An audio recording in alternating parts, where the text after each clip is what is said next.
Here, Queen of Strong Style, with my good friend, the one, the only, former WWE superstar, former New Japan Pro Wrestling superstar, current musician, artist, all around good guy, Michael Tarver. Hey, what is up? Hey, how are you? How are you? You're the you're the star in Japan,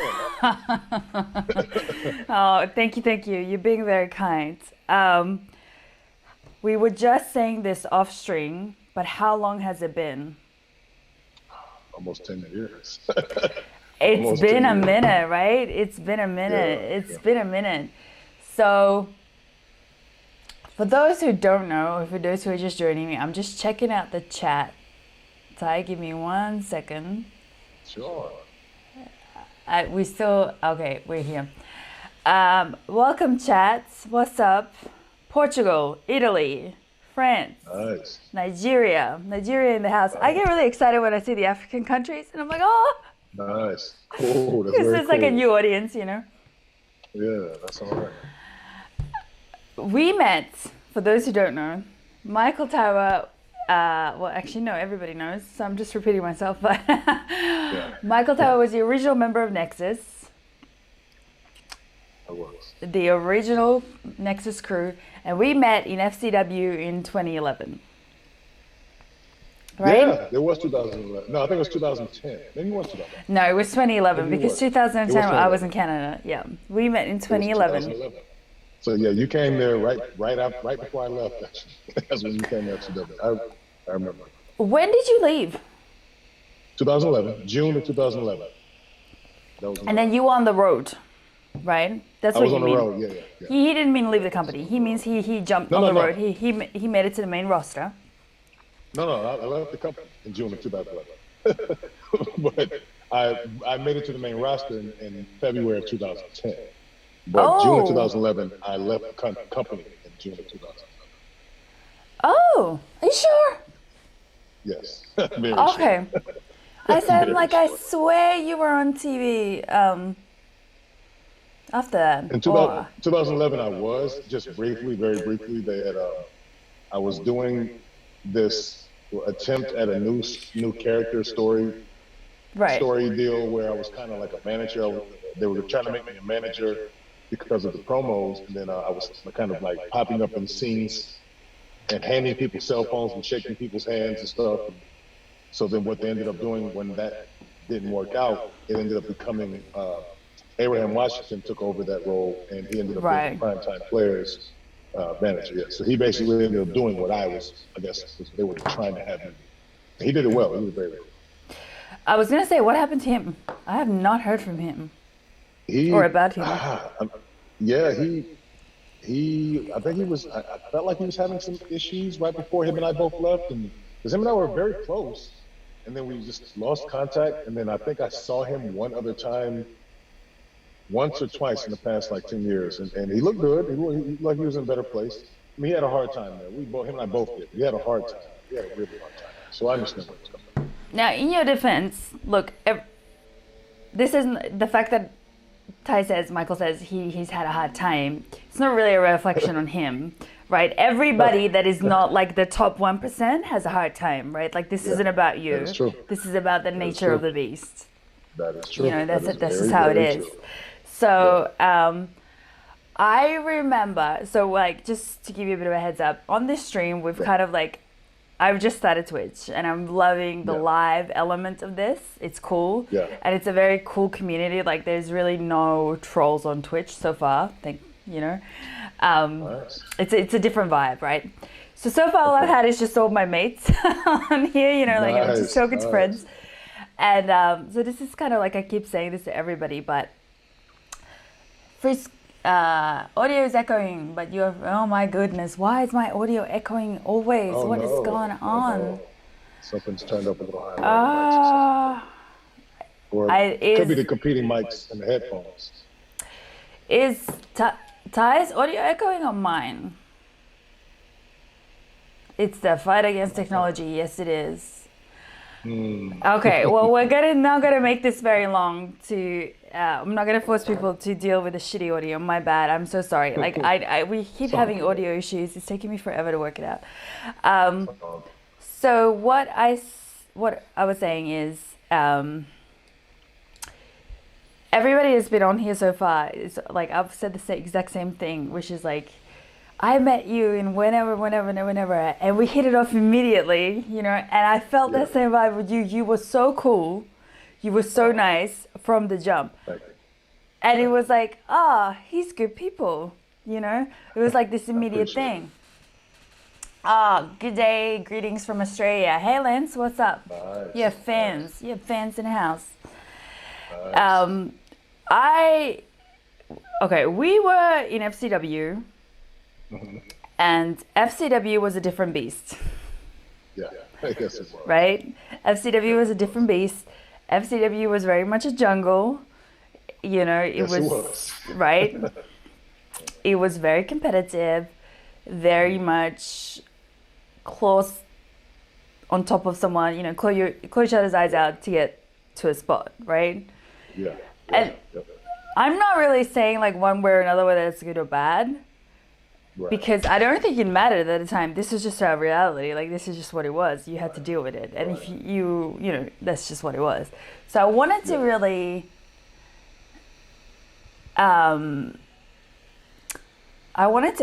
really get your opinion on that time.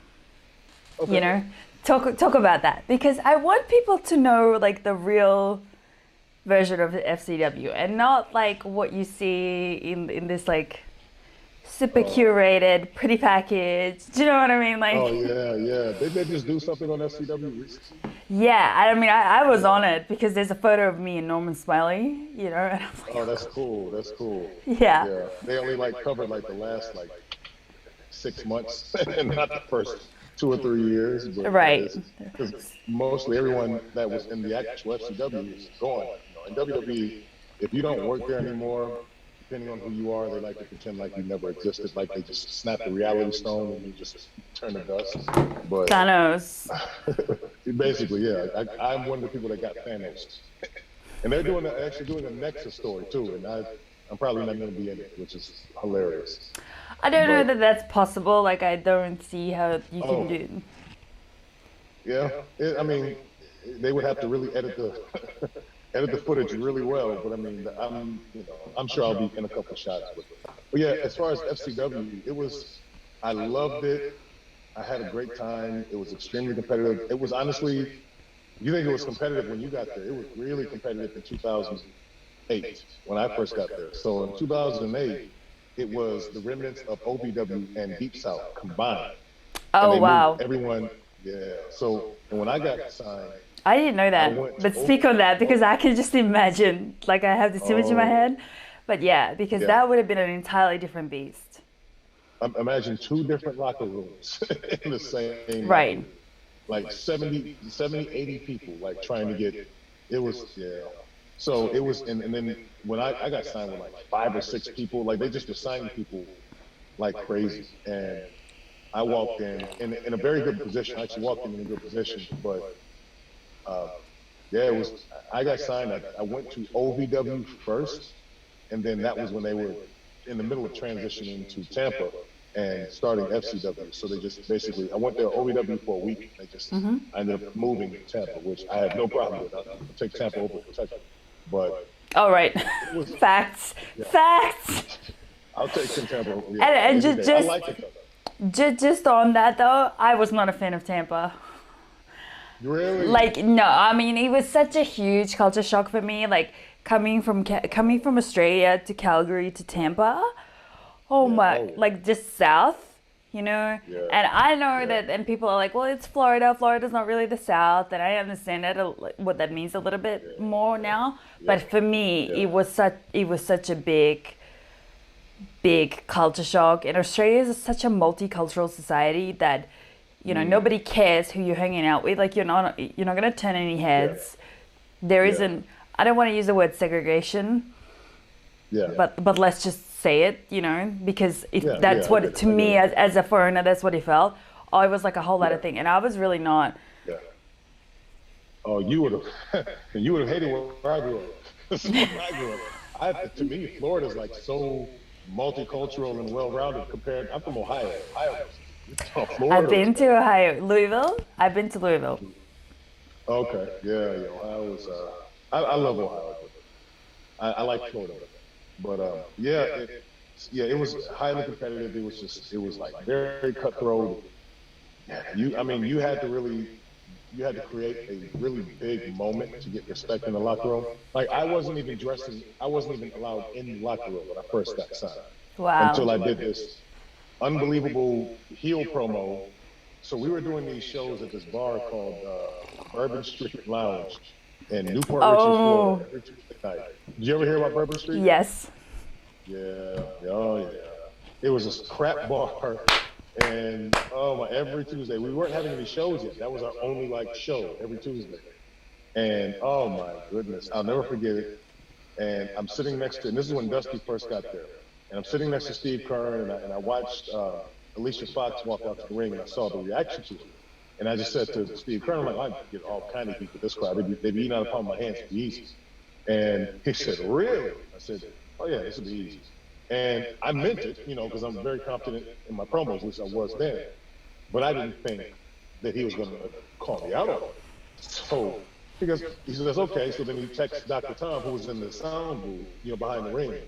And then he turns to me and he goes, you're up next. I said, up where? He said, go. He said, you can do it. Let me see. I said, oh, well, you want to do it now?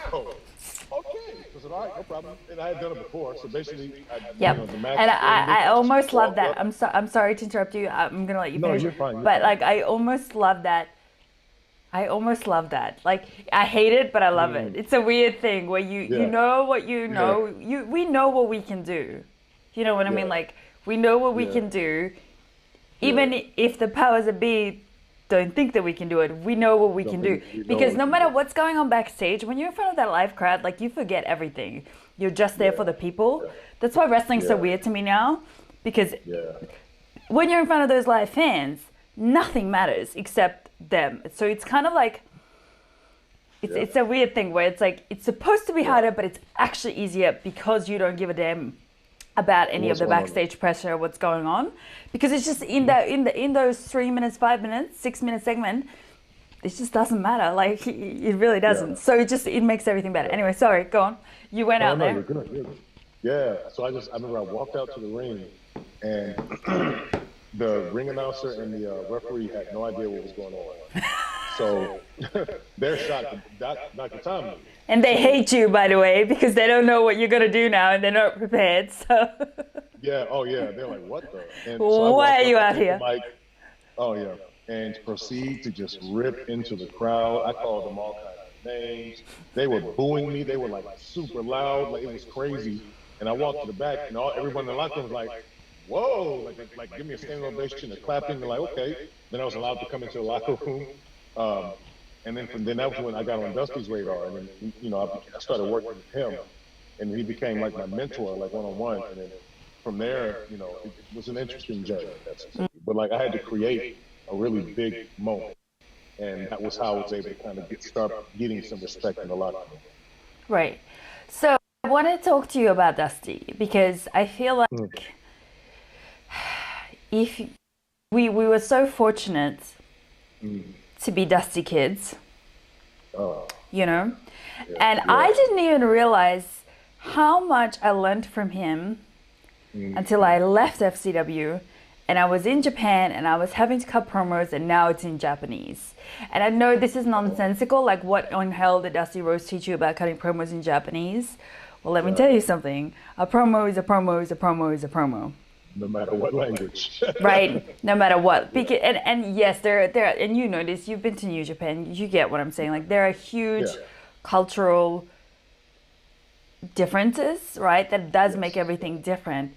But ultimately it's still wrestling, it's still the same thing. That's my opinion. You know, and I didn't realize just how much the pressure of FCW made everything else in Japan just pale in comparison. Do you know what I mean? Yeah.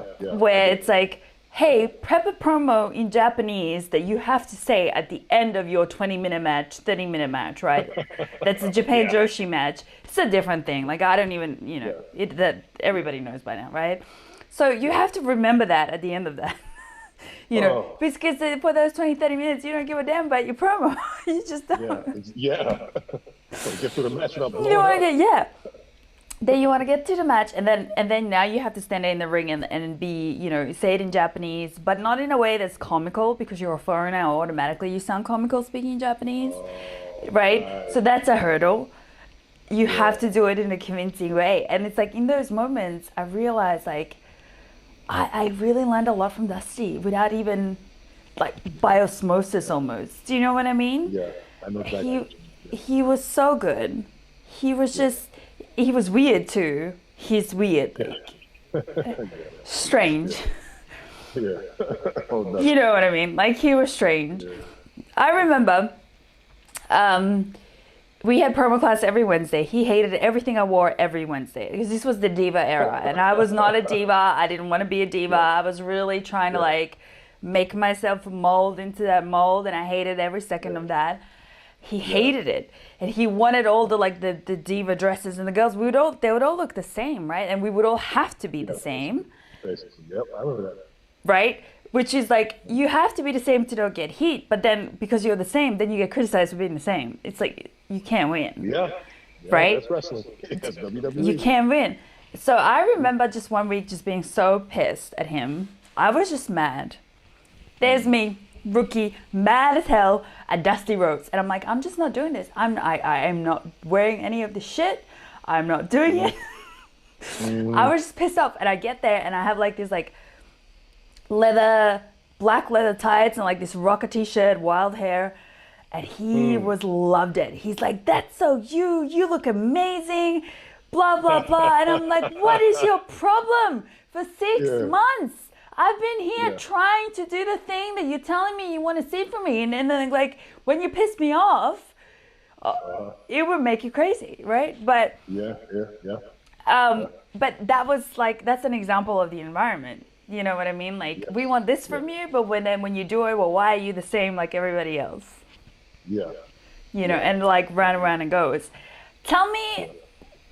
Oh, okay. We've got people in the chat. My bad. No, you're Hello, good. good morning, WWE fan. I'm glad the whole diva era is gone. Yeah, I'm me here too. for that comment. Me too. Yeah, me too. WWE fan, 30, 30, 30. Me too. Now that being said, I there is value in that time. For me as a woman, there is value in Indeed, that time indeed. where I respect me for going in that era, like suffering through it, then coming to Japan as a diva, going through the dojo system, and becoming the queen of strong style. I have respect for that process because I Okay, know that 9 out of 10 would have quit. Do you know what I mean? And I know exactly what you I think Michael Ty. What are you using these names? Ty? Monster mean. You can Tarver? call me Ty. That's my real Ty. name. You My can bad. call me Ty.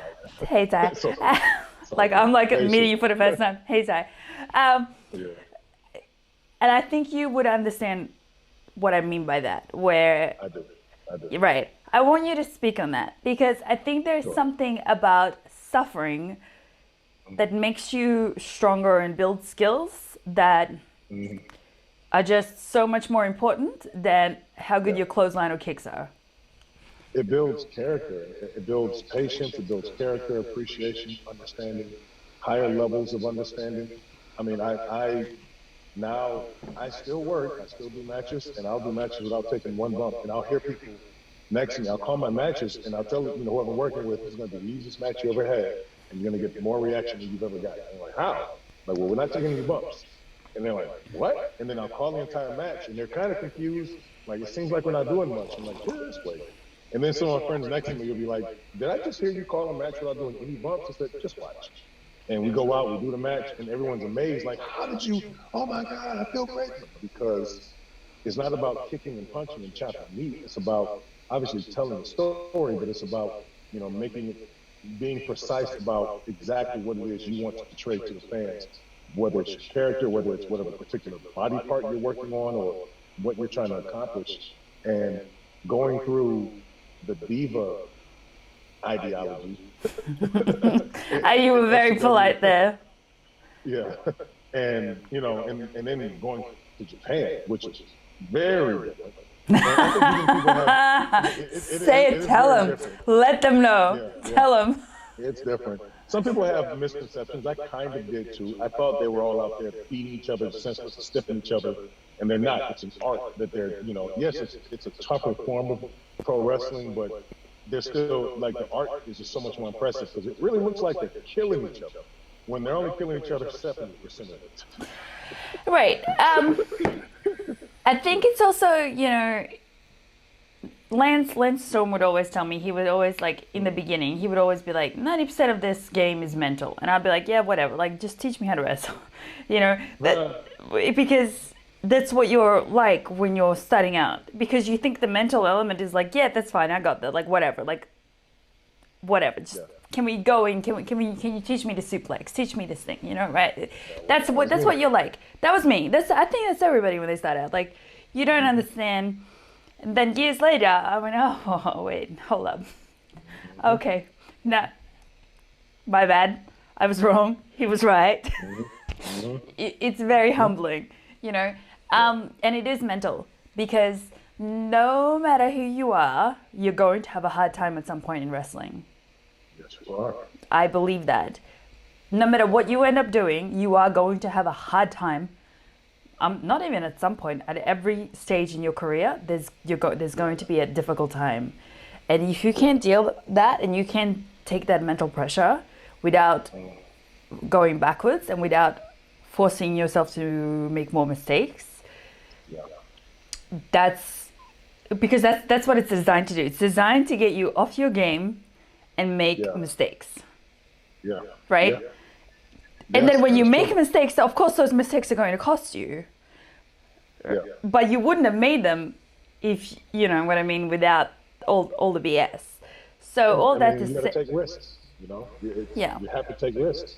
Like when you came in and you were fed up, and you just dressed the way you wanted to dress, and you expressed it, and you were just tired of it, and that risk, I guess, if you will, was ended up paying off because Dusty Sutton was like, "That's what I want from you," and you know, a lot And of then I times- was on TV the next week.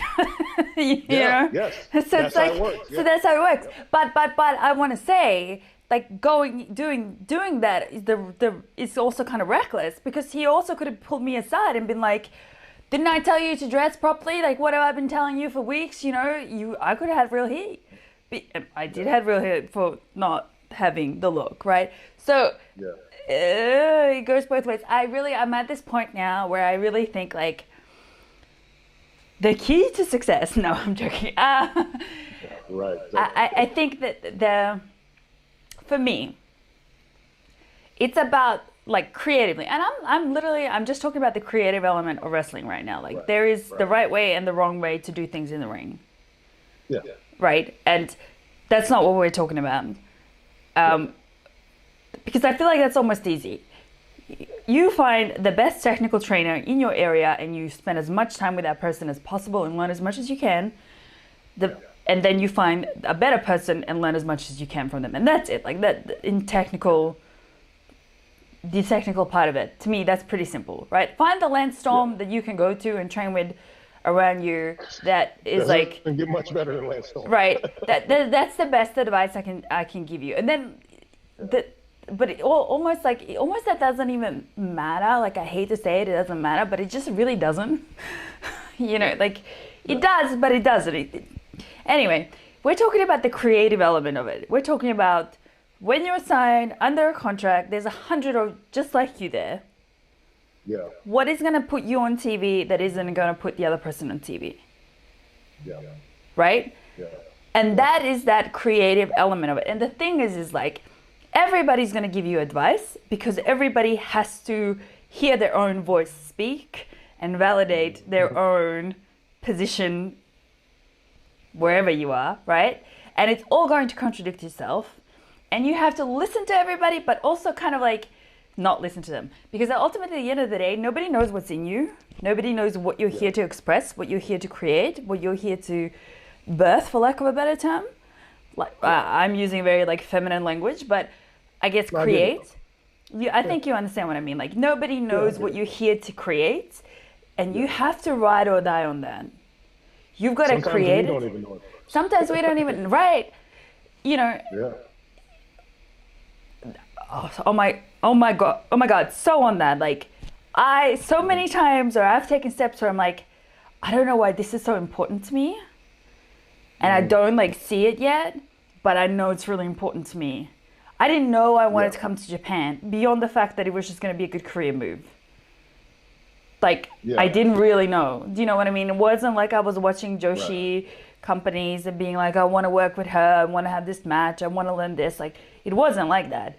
Yeah. I really wanted to come here, and I didn't really understand why until I was here. And then, that developed. So you've got to do the thing that you feel moved to create and moved to express to the world and give to the world, and then let it go.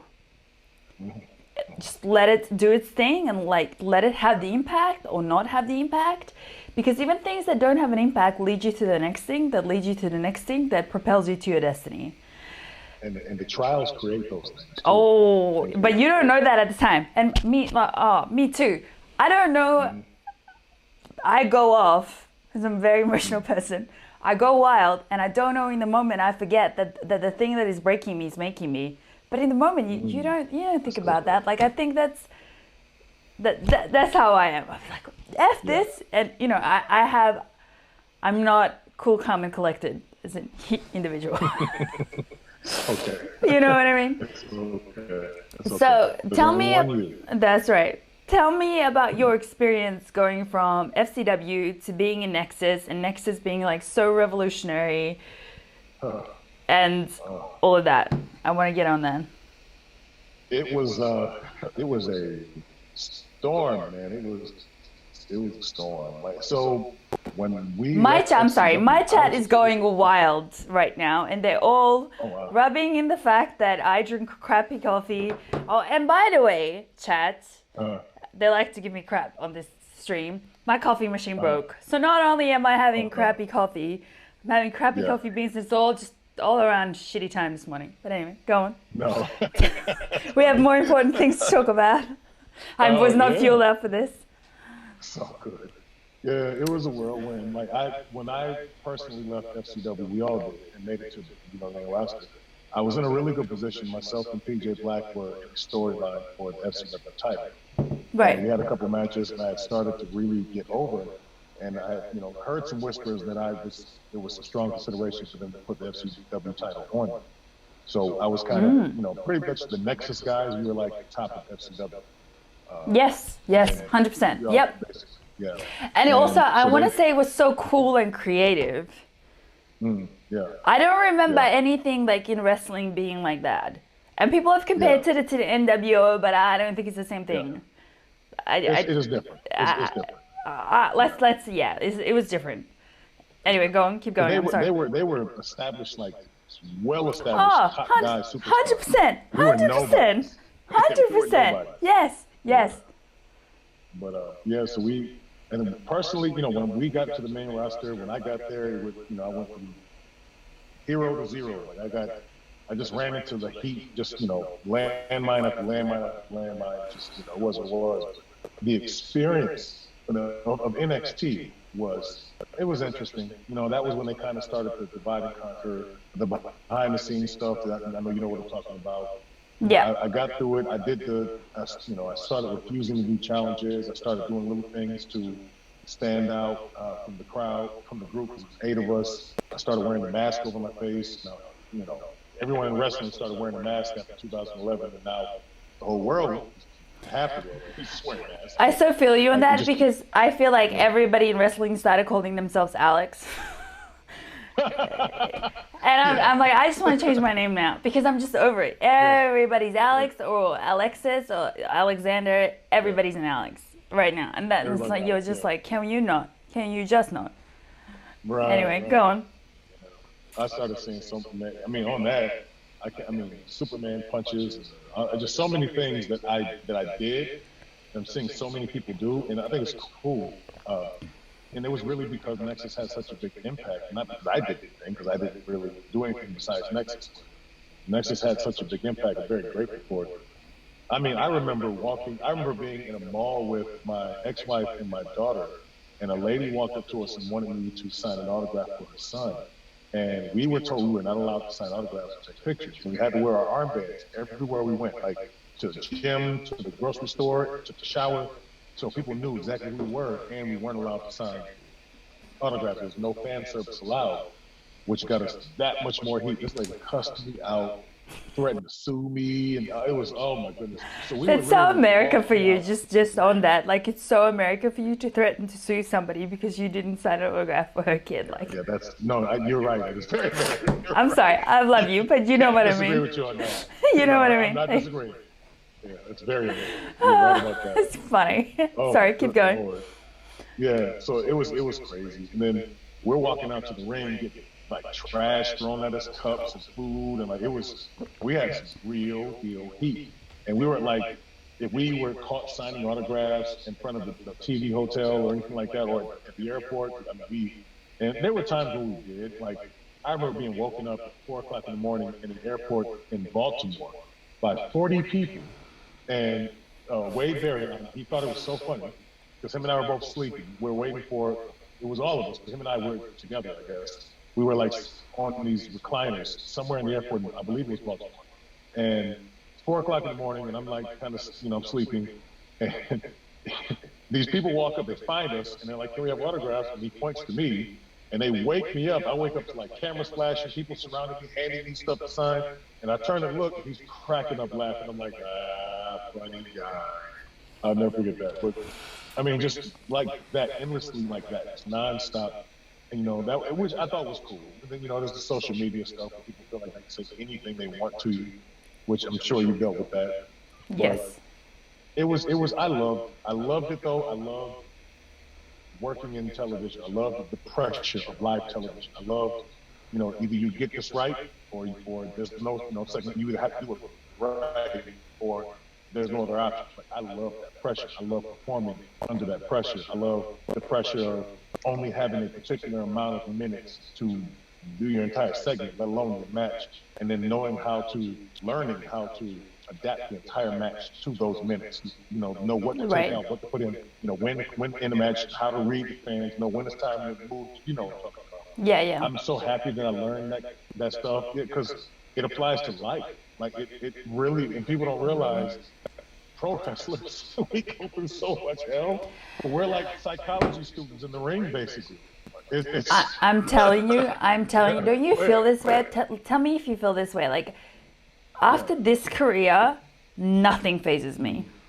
Oh my goodness, yes. Not to be arrogant, but no, you're right.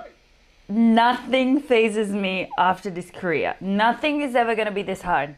Nothing. Yep. Professionally. I'm not like testing God on to throw a wrench in the works for me personally. I'm not messing with you. But, but professionally, nothing's ever going to be this hard. I'm just going to say, and I was, I have a really good education. My path there was a little different to everybody else's, where I was a corporate banker and I have a law degree and finance degree, and everybody there was like a professional. Australia or Canada? In Australia, yeah. Everybody there was a professional athlete or a professional model, and I wasn't. Where I had enough of both, like enough of the looks and enough of the athleticism, but my background wasn't like that at all. Like, I was completely different background. That being said, I thought you were a model. Oh, thanks. No, I wasn't though. I did. I thought you were a model back then. I did. Okay. Looks like you could have been. Well, I appreciate that, but I wasn't. Not at all. Wow. So that whole element was weird to me because, it was just an adjustment, And also, I don't really like the video and the live thing where you're, like on Twitch or on YouTube or in a match or, TV. Yeah. All that is fun, but just putting in all that effort just to take a picture is like, it's not my idea of a good time. It just really isn't. It feels a little narcissistic. No, it's so narcissistic, and it's like just boring. Like, it's a lot of hours, it's a lot of time, and it's a lot of money, and it's a lot of effort, and you're just like, nah, fam, nah. That's my attitude, unfortunately. Right. So, my background was so different, but you know, hindsight being 2020, had I not had this, you know, had I not had this education and this career beforehand, I mean, I will like just financing going from Australia to Canada would have never happened. Yeah. Just facts, right?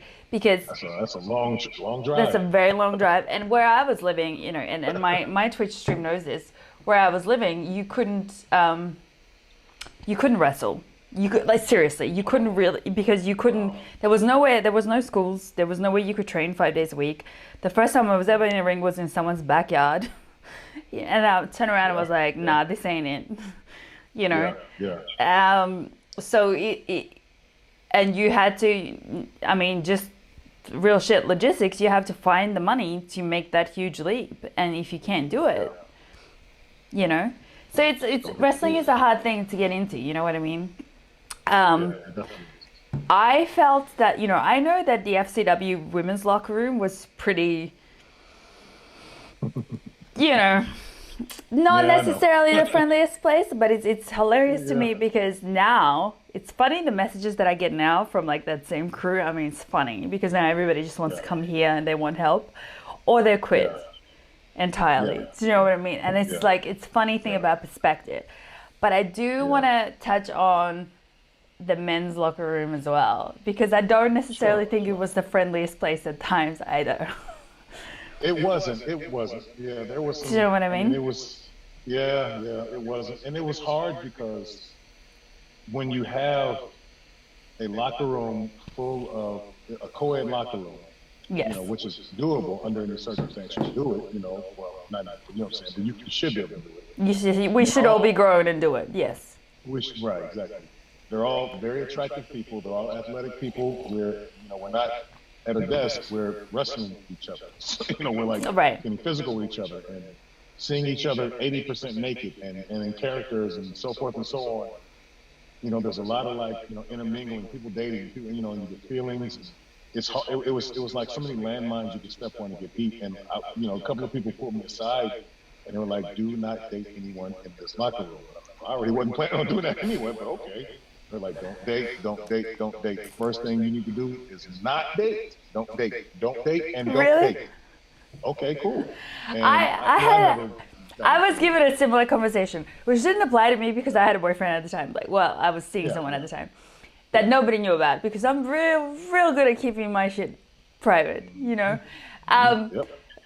But it was this weird thing where if you had a conversation, if it was just me and you talking, and we could be talking about anything, me and you could be having a conversation about Starbucks, like something totally pointless.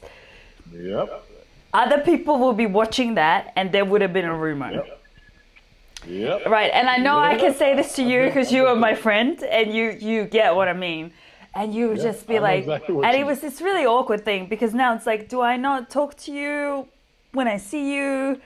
Now you feel some sort of weird thing because we were normal. Now, you know, it's just like, and your own friends. I got into trouble because, do you remember Marcus Owens? I think so, yes. Okay, so Marcus Owens and I were friends, and I had a couple of weeks where my car broke down and I just needed a ride to and from, right? So Marcus would come and pick me up, and I was helping Norman with the beginners class as well. So I'm gonna put myself over a little bit. I would go to guys training. I would go to girls training, which is very different, and then I would go to beginners class. So it's like some days were like three a day, and Marcus would come pick me up, and it would be like the controversy. Do you know what I mean? Like it would just be this story. And all he's doing is picking up my tired ass and driving me home. Like literally. And the thing is like if I was dating him, I would have just said that is what it is, but we weren't. So it was like that. It's very high school. It's worse than high school. Yes, it is. Do you know what I mean? Like I went through that. I went through that with Carly. Do you remember Carly? Yes. No stranger to controversy. That one. Love her, but you know what I mean. Like. Yeah, she was always around some controversy. She was a sweet girl. And when Yes. she first came to FCW, not everyone liked her because she didn't understand the wrestling business, and Right. not her fault that she didn't understand the wrestling business because she wasn't an athlete or a wrestler. And she was a model. She was like a local model in Tampa, and then she came in and just said all the wrong things. And nobody really smartened her up, and so I didn't speak to her for like it was about a couple of months. I'll never forget this. I wouldn't vouch. And finally, Wow. she just sat me down. Yeah, I got into a point. I got a lot of respect in the locker room, so I started kind of becoming one of the leaders in the locker room. I didn't crap on people. I always try to like be nice to people and try to change the culture of the locker room and just kind of like help people. Like I would, and with her, and I saw a lot of stuff that the girls just would just get away with. And I'm like, you know what? I'm not going to participate in that. I'm not going to perpetuate it. I'm just going to keep my distance. And I'll never forget one day she just sat next to me. And we were watching film, and she goes, "Why won't you talk to me?" I said, "You want the truth? You got about 20 minutes?" And I spent probably about 40 minutes sitting there just basically letting her have it, like telling her, this is how it really is in a wrestling locker room. This is what you're supposed to do. You shake everyone's hands. You don't only shake the hands of the guys you think are cute that you want to date. You don't shake only the hands of the guys. You shake everyone's hand because you need each other. Ty, damn. I gave it to her. And then from that point on, we became super close friends. Like, it was crazy. Like, immediately she respected that because, one, I wasn't hitting on her. I didn't flirt with her. I didn't try to sleep with her. I just told her, this is what you've been doing wrong this whole time. Right. She was, and this is why I respect her, because she didn't get all offended and get all emotional. She was like, okay. And she just changed the game. And she's very talented.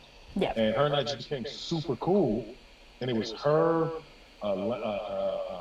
Lance Hoyt, Byron Saxon, Byron Wilcott, and I think one other person. We would all ride together. And her and I became really close, and then it just became a rumor that her and I were dating. And I was engaged, well, I wasn't engaged yet, but I was with someone. I was in a serious relationship. And you were like, I did not need this. Yo, thank God. And you know what I mean? I'm gonna sorry to interrupt you. I'm gonna say this. Thank God that FCW was like just before Twitter and social media. Oh. Like, thank God. Thank God. Yeah. Thank you for that. Do you know what I mean? Yes, because it would have been like an entirely different thing. Wow. Yeah. Thank God. It was a secret. FCW was very private. It was a secret. Like, they didn't want the world to. At times I was like, why don't they should be like the minor leagues, but then that's what NXT became. Yes.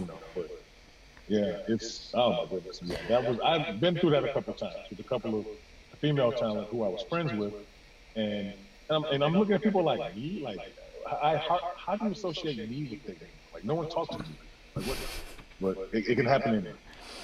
You're just gonna be standing there looking in the wrong way at the wrong time. Yeah. There's no, you don't need to be doing nothing. Tell me how you feel about NXT now, because I just recently had a tryout, and yeah. As much as things change, they also stay the same. Yeah. Like, in some ways, I went in there and I'm like, it really made me appreciate my FCW time, because it's super corporatized, which is great on some level. But at the same time, look, this business is really rough. Mm-hmm. It's very, it's Game of Thrones in spandex. It's what it is. Yeah. I'm gonna say it. I'm sorry. Like, I think it is. That's good. And I think, what I will say is that FCW did prepare you for that mentally. Well, for me, that was my experience. And I have to give that experience the credit. And I just don't know, like, my thing is this, like, I'm not going to, I don't see the value in raising a caged cub and then releasing it into the wild and being like, it's okay because all the grown-up lions are going to be nice to you. They're not going to be nice to you. They're going to tear you up. They're going to go for the kill. That's the first thing that the grown-up lions are going to do. So I just don't, that was kind of like my take on it. Tell me what your opinion is on NXT today. Do you see it as developmental still? Do you see it as the minor leagues, or do you see it as the third brand? Do you want to go back there? Well, as far as the fourth question, I see it as all three. I see it as developmental. I do see it as a third branch, as well as minor leagues to a degree. I do feel like they could do better with making that a little more apparent what it actually is, because it comes off like a competing brand that is the minor leagues. And I And I guess definitely think for some guys that is true. yeah. And Well, there's partially definitely because, go ahead. no. I was just gonna add. There's definitely some guys there that are like, I like going home to my family every night. I like not being on a plane every day. I like regulating my training, my sleep, my diet. It's easier on my body. I'm gonna have a longer career. The money's good. Like all these things. Yeah. And they get to wrestle. They get really good quality wrestling. Do you know? Like we got to give them props to that. And they are really happy. And because it's like such a high level of even if you want to call it developmental, which isn't entirely accurate, it's such a high level that whatever it is, it's really good. So Yeah. But me and you are of a generation where we didn't grow up watching NXT. We grew up watching Raw and SmackDown. And that's different. Right. Do you know what I mean? Like, that's a different thing. Yeah, I know exactly what you mean. Yeah. And I like it. I liked it a little better in like 2013, 14. I think that was when it was at its peak. Obviously, everything happening kind of slowed it down. But, it'll get back there. But for me, it's a little tough because a lot of the talent, no knock to the talent. They don't look like they belong on Raw or SmackDown. Like they look like children compared to the actual the Randy Ortons and the Roman Reigns of the world. Like you can't put a lot of those guys in the ring with Randy Orton. Like it'll look like these babies. And then how do you expect him to sell for someone who's half the size and slapping his leg every time he kicks it? So it's like, no, you don't. Like, that's just how it is. You don't. I'm just a huge Randy fan as well. Just professionally, as a fan, I'm a huge Randy fan. His match with Edge at, not this WrestleMania, the one before, I was all the way here for that. I love that. Yeah. I think that was my favorite match on WrestleMania. Nice. Because I just thought, this is amazing. Yeah. I was really here for that. I agree with you. Everything you just said, 100%. Do you want to go back? Not to put you on the spot, but I'm putting you on the spot. Things are different now. Like, it's a different thing now where you probably do have that option. No, I don't. Oh, really? I do not. I have not spoken to. You want to hear a funny story? Yeah. So this is the story that I've said a few of them. And what really triggered me was I saw Stone Cold Steve Austin's podcast where he had Vince on it. Vince was saying, I wish talent would be more assertive and talent would do this instead of being scared and step up and be more assertive. And I remember, this was like 2014 or 15. And I remember thinking to myself, really? Assertive, huh? Because on one occasion, this is after I got released. This is 2013 or 14. Raw or SmackDown was in Tampa. And I, hadn't been with the company for 2 years. And I guess I had heat, which, it is what it is. But so, please. And like, for all the marks watching this, and I'm sorry to put it like that, but like, it's all good. Spoiler alert, everybody has heat about everything at any point. Like, you are going to, just your existence, and this isn't even WWE, by the way, like, this applies everywhere. The fact that you exist in this business is going to piss somebody off. And I will add this, there's going to have like a little tiny bit of truth that just gets blown up. So, I might have been annoyed at somebody else, and maybe I wasn't like the friendliest person to the brand new chick in the locker room, and now Alex is a bitch to somebody, and you took that as bullying, or I'm whatever. But his things get extrapolated like that, That's just what it is. It's like, pack your wrestling shoes, don't forget your makeup, deal with the heat. You know what I mean? Like, it's like, strap your boots up, deal with the heat.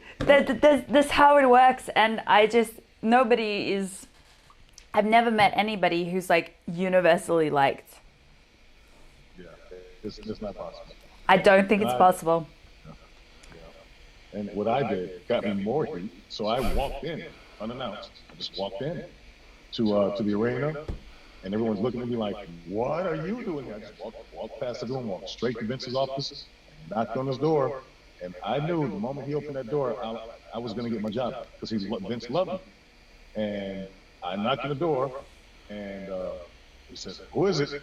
And then as soon as I was about to say my name, felt a tap on my shoulder, and it was security. They were very cool. They were polite. They're like, I was like, "All right, no problem." And they, and I remember them. They remember me when I was. They walked me out, and we shook hands, and everything was cool. I just remember seeing that podcast, thinking, well, I walked in and walked right to your office when people who've been there for 20 years are scared to be in the hallway when you walk down the hallway. That wasn't the first time I went to Vince's office, like directly to him. How did you find him? What's your take on Vince? Vince is a shark who likes sharks. But That's true. Yeah, he's getting old. But like when I was there, he wasn't as old as he is now. Vince, I don't know what it was. He likes alpha type personalities, right? And even in the worst way, the worst type of alpha personalities, even more. To be honest.